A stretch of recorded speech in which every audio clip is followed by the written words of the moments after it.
A Saúl Skolnick lo conocí justamente en un encuentro que hubo, perdón, una celebración de un día del libro, eso fue. Se celebraba el día del libro en un colegio acá de la zona y bueno, yo fui como invitado también a ese encuentro, a esa celebración del día del libro y en una sala estaba él, pues estaba Saúl, estaba hablando con los niños, contándole unos cuentos y me quedé pegado porque lo hacía de una manera tan ceremoniosa, especial. Me impactó su forma de hacer los talleres, una paciencia con los niños y los niños todos ahí pegados con él, o sea, muy atentos a su información, a su taller, era un mini taller. Y luego que terminó el taller hablé con él. Le dije, Saúl, qué rico conocerlo, la verdad que yo siempre he leído sus libros, pero tengo la oportunidad de conocerlo a usted y bueno, él se presentó y de ahí se produjo una amistad, yo diría inmediata, una amistad literaria obviamente, en torno a los libros. Después me invitó a Argentina, yo no pude ir, pero sí organizamos un encuentro en Argentina con la Agrupación Cultural Putavento Histórico y él justamente no pudo viajar, yo tampoco, pero sí fue el hijo de él con miembros de la agrupación. Y de ahí lo invitamos a ser parte de la Agrupación Cultural Putavento Histórico, él se acercó y se hizo socio. Y ahí compartimos innumerablemente en comida, cena, almuerzos, de camaradería. Hicimos un encuentro, me acuerdo yo, por ahí por el año 2016, y él asistió a no, perdón, 2014, y él asistió a este encuentro, fuimos a los colegios, me acuerdo. Luego él, bueno, se enfermó, ¿no es cierto? Lamentablemente las enfermedades llegan y, bueno, emprendió su marcha, ¿no es cierto? Pero ha dejado un importante legado literario, de literatura infantil. Hay que recordar que él era arquitecto, filósofo y escritor. Tenía tres importantes oficios. Entonces, la calidad de él era increíblemente... O sea, él era reconocido a nivel mundial. Se lo publica en su libro en México, en España, en Argentina, Brasil, Colombia, Chile. Un hombre universal, pero de una sencillez increíble. Yo conocí una época donde él estaba como retirado un poco de la vida pública también, pero sí hacía algunas cosas puntuales para participar acá en la zona, principalmente con talleres y celebrando el Día del Libro. Él representa, primero hay que hablar de literatura infantil, porque ese es su fuerte, ¿no?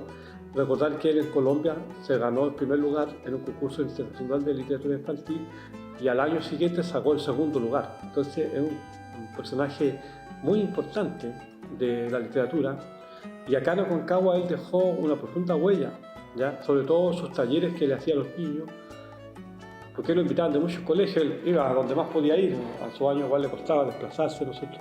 Pero dejó acá una profunda huella, porque también hizo talleres en la UPLA, hacía hay una clase donde un ramo que tenía y los alumnos obviamente lo recuerdan de aquella época con mucho cariño.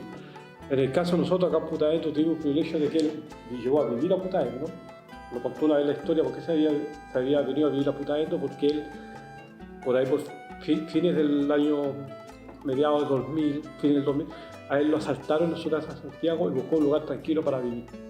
Y escogió Rinconada de Silva, Putaendo, una casa muy bonita, con su segundo matrimonio, y fíjate que él decía que acá no se iba a ir nunca más, que él se iba a quedar en Putaendo porque estaba enamorado del valle, de los paisajes.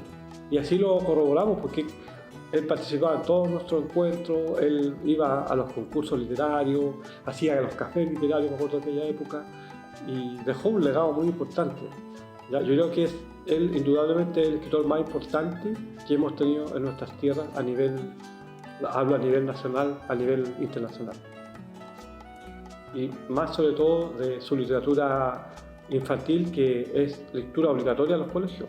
¿Ya? Sus libros están vigentes en los colegios, en las escuelas básicas y también en la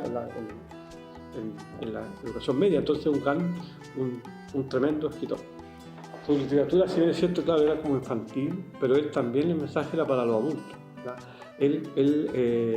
Hay que leerlo, yo digo siempre, a Saúl hay que leerlo como un niño, pero con la mente de una persona mayor, porque él, si bien es cierto, su literatura se basa básicamente en infantil, pero son mensajes de vida, mensajes que puede leerlo cualquier persona a cualquier edad, porque es muy profundo, ¿ya? Es muy inteligente y sus mensajes van más allá de lo inmediato. ¿Ya? Te queda te queda un mensaje para siempre. Hay gente mayor que lo leyó cuando niño y todavía lo recuerda. Ya recuerdan situaciones que leyeron de él, historias que leyeron, y hasta el día de hoy se las recomiendan a su hijo porque son lecciones de vida que te permiten pasar de una generación a la siguiente. ¿Ya? Hay que recordar que el niño tiene un proceso psicológico, ¿no es cierto?, que va cambiando con los años. ¿Ya? Yo creo que Saúl era como transversal, como que atravesaba sus cuentos todas las edades. ¿Ya? Y en ese sentido, yo recomiendo varios libros de él, sobre todo en su última época, que fueron muy interesantes, porque hay que recordar que él escribió 100 libros, ya llegó a publicar 100 títulos, y aún más porque cuando él falleció, y siempre lo recuerdo, cuando él falleció, él postuló a fondo el libro, tuve la oportunidad de postularlo, me acuerdo, nos juntamos un día en su casa, y él se ganó ese fondo, pero él había muerto. Pero el Consejo del Libro decidió darle ese reconocimiento a raíz de su fallecimiento. Por lo tanto, no, su literatura de todas maneras es muy importante y hay que leerla no solamente, como te digo, los niños, sino que también nosotros los adultos y los jóvenes, porque es literatura de principios, de valores, sobre todo valores en una época donde estamos, época de mercado, ¿no es cierto?, de la globalización, donde se va perdiendo un poco la identidad del ser humano y estamos, ¿no es cierto?, en conceptos muy generales.